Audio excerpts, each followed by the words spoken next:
आज का वचन जो है वो हमारी लाइफ को बदलने के लिए बहुत ज़्यादा कीमती वचन है।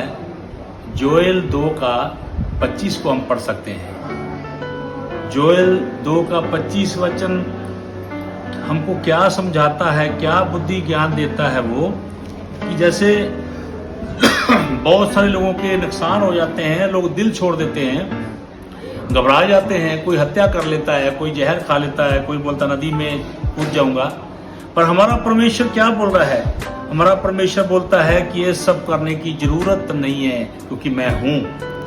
क्योंकि वो बोलता है मैं जो हूं सो हूं। हमारी टेंशन को हमारा यीशु मसीह प्रभु उठा लेता है। हमें कोई भी डरने की जरूरत नहीं है, घबराने की जरूरत नहीं है, कुछ भी गलत कदम उठाने की जरूरत नहीं है। जोएल 2 का 21 वचन से हम पढ़ते हैं, प्रभु क्या बोलता है हमारे लिए? हे देश तू मत डर, तू मगन हो और आनंद कर, क्योंकि यहोवा ने बड़े बड़े काम किए हैं। यहोवा खाक से उठा के हमें ऊंचा करता है, हमें इज्जत वालों में बिठाता है और हमारी रात और दिन चिंता करता है। वो बोल रहा है हे देश तू मत डर, तू मगन हो और आनंद कर, क्योंकि यहोवा ने बड़े बड़े काम किए हैं। और बोलता है 22 में, हे मैदान के पशुओं मत डरो, क्योंकि जंगल में चराई उगेगी और वृक्ष फलने लगेंगे, अंजीर का वृक्ष और दाखलता अपना अपना बल दिखाने लगेंगे। जब जानवरों को, पशुओं को प्रभु बोलता है कि मत घबराओ, मत डरो, तुम्हारे लिए खाने के लिए चराई उगेगी, झाड़ फलेंगे, सब होगा, तो हम कितने जानवरों से कितने उत्तम हैं कि परमेश्वर ने हमको अपने जैसा बनाया है। इसलिए हमको अपना दिल कभी छोटा नहीं करना है, कभी कोई मुसीबत आने पे घबरा नहीं जाना है, कुछ भी गलत कदम नहीं उठाना है, बल्कि अपने आप को अपने सृजनहार के अधीन कर देना है, सरेंडर कर देना है। प्रभु जी जो आपकी मर्जी है वो मेरे जीवन में पूरी हो जाए। फिर 23 में क्या लिखता है? हे सियोन के लोगों, तुम अपने परमेश्वर यहोवा के कारण मगन हो और आनंद करो, क्योंकि तुम्हारे लिए वह वर्षा अर्थात बरसात की पहली वर्षा बहुतायत से देगा और पहले के समान अगली और पिछली वर्षा को भी देगा।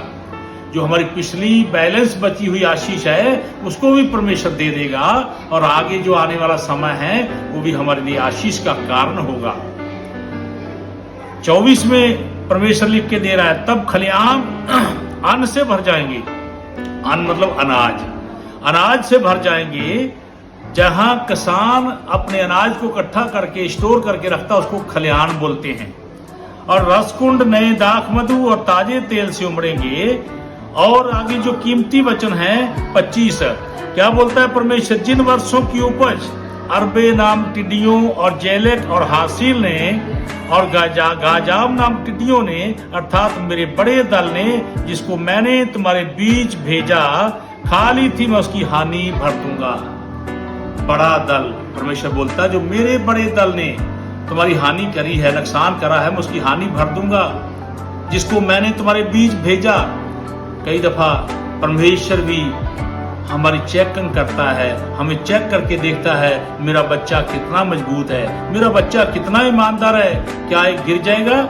जैसे छोटा सा बच्चा है, हम उसको कई दफा साइकिल में चढ़ा के धक्का दे के छोड़ देते हैं, फिर वो अपने आप संभलना चालू हो जाता है। तो हम लोग भी गिरते हैं और उठ के खड़े होते हैं। जानवर के बच्चे में, इंसान के बच्चे में बहुत फर्क है। जानवर का बच्चा, गाय भैंस का बच्चा तुरंत दौड़ने लग जाता है, लेकिन इंसान के बच्चे को काफी टाइम लगता है। पहले वो धीरे धीरे घुटने के बल ऐसे रेंगेगा, रेड़ेगा, उसके बाद वो खटिया को, कुर्सी को पकड़ के खड़ा होगा, फिर गिर जाता है, लेकिन फिर वो छोड़ता नहीं है, जहां से गिरता उसी में पकड़ पकड़ के हो जाता है, कामयाब हो जाता है, फिर धीरे धीरे चलने लग जाता है। वैसे ही हमारी जिंदगी का खेल है। हमको भी कई घाटे, कई नुकसान होते हैं, लेकिन हमको प्रभु को क्यों शब्द कभी नहीं बोलना है, हमको यही बोलना है अजूब की जैसे तेरा नाम धन्य हो। तो हमको देगा तो भी हमारा परमेश्वर है, नहीं देगा तो भी हमारा परमेश्वर है। हम कभी भी यीशु मसीह को मना नहीं कर सकते, क्योंकि वो हमारा पिता है, वो जीवता पिता है और वो ऐसा पिता है सस्ता, सुंदर, टिकाऊ। कुछ नहीं लेता है, और कहीं भी जाते हैं तो पैसा खर्चा होता है, लेकिन हमारा प्रभु क्या बोलता है, अपना दिल मुझे दे दे। हमारा दिल प्रभु को दे देते हैं, प्रभु धन्यवाद से खुश हो जाता है और हमको आशीष देता है, बरकतें देता है। और दूसरी जगह कहीं भी हम, और जगह बहुत सी जगह हम दुनिया में जाते थे, लेकिन कहीं से हमको शांति नहीं मिली, पर प्रभु यीशु मसीह में आने के बाद हमको शांति मिली, क्योंकि यीशु मसीह सिर्फ धन्यवाद से खुश हो जाता है। और ये मुर्दों में से जिंदा हुआ, ये वो परमेश्वर है। कब्र में डाल दिया तो उसके ऊपर उसके हाथ पैर में कीले ठोके, पसली में भाला मारा गया, कांटों का ताज पहनाया गया, लेकिन यीशु मसीह ने एक भी बुरा शब्द किसी को नहीं बोला। उसने यही बोला, हे पिता इनको क्षमा कर दे, ये नहीं जानते कि क्या कर रहे हैं। कितना दुख दिया, लेकिन कहीं भी उसने गलत नहीं बोला, उनको यही बोला, हे पिता इनको क्षमा कर, ये नहीं जानते कि क्या कर रहे हैं। वही परमेश्वर आज हमें भी यही सिखाता है कि जो परमेश्वर प्रभु ने यीशु मसीह ने किया, वही हमें भी करना है। अपने सताने वाले के लिए कि हमको प्रार्थना ही करना है, उसको बदवाई नहीं देना है, कोई बुरा शब्द नहीं बोलना है। फिर कोई भी, अगर आप ऐसा करोगे, वचन के अनुसार चलोगे, तो कोई भी आपको हरा नहीं पाएगा, कोई भी आपको नीचा नहीं गिराएगा। सब लोग, वो प्रभु क्या बोलता है, जीतना है बुराई को भलाई से जीतना है। तेरा दुश्मन भूखा है खाना खिला, प्यासा है तो उसको पानी पिला, और वो दुख में है तो उसकी मदद कर, सहायता कर। आज प्रभु के लोग क्या करते हैं, जो प्रभु को मानने वाले लोग हैं, मसीह लोग हैं, ये दुनिया का भला करते हैं, ये पूरे देश के लिए प्रार्थना करते हैं, अपने पड़ोसी के लिए प्रार्थना करते हैं, अपने जिस नगर में रहते हैं वहां के लिए प्रार्थना करते हैं। तो हम लोग हमारे प्रधानमंत्री के लिए प्रार्थना करते हैं, जितने मुख्यमंत्री उनके लिए प्रार्थना करते हैं, जितने हमारे ये शिक्षा मंत्री है, मेडिकल मंत्री हैं, रेल मंत्री हैं, परिवहन मंत्री हैं, रोड मंत्री हैं, हम सब के लिए प्रार्थना करते हैं। प्रभु यीशु मसीह हमारे देश को आशीष दे, ये सब बढ़ते जाएं, सब बुद्धि ज्ञान अक्ल से चलें। हमारे देश की पुलिस के लिए हम प्रार्थना करते हैं, हर एक डिपार्टमेंट के लिए प्रार्थना करते हैं कि यीशु मसीह उनको ताकत दे, बल दे। और जो लोग नहीं जानते प्रभु को, नहीं पहचानते, हम उनके लिए भी प्रार्थना करते हैं, प्रभु उनको भी बुद्धि ज्ञान अक्ल दे, ताकि वो लोग भी आशीष का कारण बने।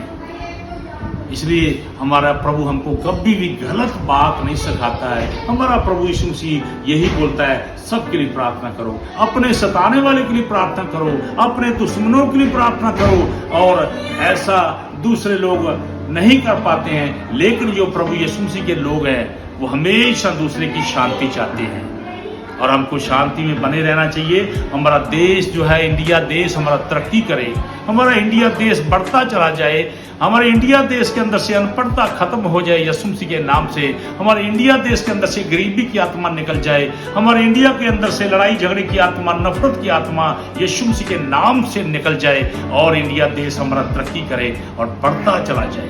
हमारे देश के जितने भी नौजवान हैं, उनके लिए हम प्रार्थना करते हैं, तो नौजवानी में अपने सृजनहार को याद करें और बढ़ते चले जाएं।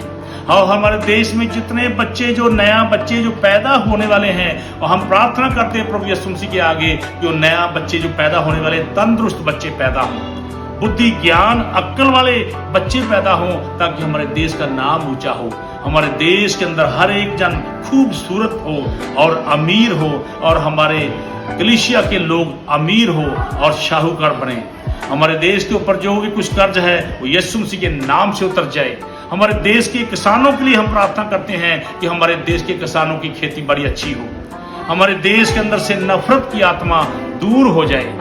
हमारे देश को प्रभु ऐसा बुद्धि ज्ञान अक्ल दे, ताकि हमारा देश तरक्की करे और बढ़ता चला जाए। हमारे देश के अंदर से जितनी एक्सीडेंट करवाने वाली गंदी आत्मा है, हम एक्सीडेंट करवाने वाली गंदी आत्मा को यीशु मसीह के नाम से बांधते हैं।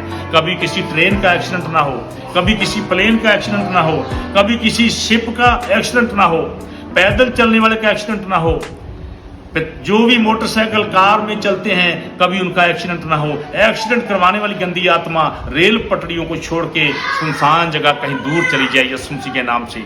रोडों के ऊपर जो दुष्ट आत्मा एक्सीडेंट करवाती है, यीशु मसीह के नाम से छोड़ करके चली जाए, और हमारे देश में सुख शांति आ जाए। हमारे देश के अंदर यीशु मसीह के नाम से ईमानदारी आ जाए। हमारे देश के अंदर सच्चाई आ जाए, ताकि हमारे देश के अंदर से बेईमानी निकल जाए, झूठ तपान की आत्मा निकल जाए। जितने भी नशे हैं वो नशे की आत्मा को हम यीशु मसीह के नाम से बांध देते हैं। सारी नशे की आत्मा यीशु मसीह के नाम से निकल जाए। आज तक जितने घाटे हुए हैं बहुत सारे लोगों के, वो घाटे स्वर्ग से यीशु मसीह के नाम से भर जाएं। इस वक्त जो कोई भी हमको देख रहे हैं, मैं उनके लिए प्रार्थना करता हूं। जिनको बच्चे नहीं हैं, उनको यीशु मसीह आज इसी वक्त उनके शरीर में ताकत और बल दे और उनको बच्चे दे। जिनके घरों में गरीबी है, जिनके ऊपर कर्ज है, उनके कर्ज यीशु मसीह के नाम से उतर जाए। जिनके घरों में लड़ाई क्लेश चल रहा है, उनके घर से क्लेश लड़ाई की आत्मा खत्म हो जाए। एक दूसरे को धोखा देने वाली गंदी आत्मा जो काम करती है, हम उसके लिए भी प्रार्थना करते हैं, वो यीशु मसीह के नाम से धोखा देने वाली गंदी आत्मा निकल जाए और दोबारा कभी वापस मत आए। यीशु मसीह नासरी के नाम से हमारा देश तरक्की करे, हमारे देश के लोग बढ़ते चले जाएं। जितना भी जाति विवाद है, यीशु मसीह के नाम से वो खत्म हो जाए। हर एक अपने पड़ोसी से प्रेम करे, हर एक अपने देश से प्रेम करे, हर एक अपने देश का नुकसान ना करे, अपने देश का फायदे के लिए बात करे। हम प्रभु के लोग हैं, हम प्रभु यीशु मसीह के आगे विनती करते हैं, हमारा देश दिन दुगनी और रात चौगुनी तरक्की करता चला जाए और हमारा देश बढ़ता चला जाए और हमारे बाल बच्चे माँ बाप के आज्ञाकारी बने और आगे बढ़ते जाएं। और जो भी घरों में झगड़े लड़ाई टेंशन निंदा चुगली की आत्मा काम करती है, वो हम उसको यीशु मसीह के नाम से बांधते हैं और बांध के हुक्म देते हैं कि बंधी हुई यीशु मसीह के नाम से निकल जाए। हमारे जो खानदानों के ऊपर जो लोग श्राप लगे हुए हैं, कई परिवारों में कम उम्र में मर जाते हैं, चले जाते हैं, उन श्रापों को हम यीशु मसीह के नाम से तोड़ देते हैं और बुद्धि ज्ञान अक्ल से भरते हैं, ताकि सारा हमारा देश जो है वो तरक्की करे और बढ़ता चला जाए, भाईचारा बढ़ता चला जाए और कोई किसी से नफरत ना करे, कोई किसी को बुरा शब्द ना बोले, हर एक के मुंह से मीठी भाषा निकले। जो विरोध करने वाले हैं उनके घरों को भी प्रभु आशीष दे, उनके काम में धंधे में उनके रोजगार में आशीष दे, उनके बाल बच्चे में प्रभु बहुत आशीष दे, ताकि वो लोग भी प्रभु के हाथ को देख सकें और बढ़ते चले जाएं। हमारे देश के अंदर किसी भी भली वस्तु की कमी ना रहे। जैसे कि वचन में बोला गया है, मैं तेरे जितना नुकसान हुआ, 4 टिड्डियों ने जो नुकसान किया, जोएल 2:25 में लिखा गया, उसी वचन के अनुसार सब घाटे पूरे हो जाए। कोई भी एक दूसरे को लूटने की कोशिश ना करे। प्रभु हमारे देश के अंदर ईमानदारी की आत्मा भेज, ताकि हर एक जन ईमानदारी से रहे। और जिन बच्चों को गवर्नमेंट नौकरी की जरूरत है, उनको यीशु मसीह के नाम से गवर्नमेंट नौकरियां मिल जाए और किसी बात की कमी ना रहे और कोई किसी को लूटे ना, कोई किसी के साथ धोखा ना करे और सारे परिवारों को आशीष ही आशीष मिलने पाए। मैं इस प्रार्थना विनती को मांगता हूँ प्रभु यीशु मसीह नासरी के नाम से, आमीन।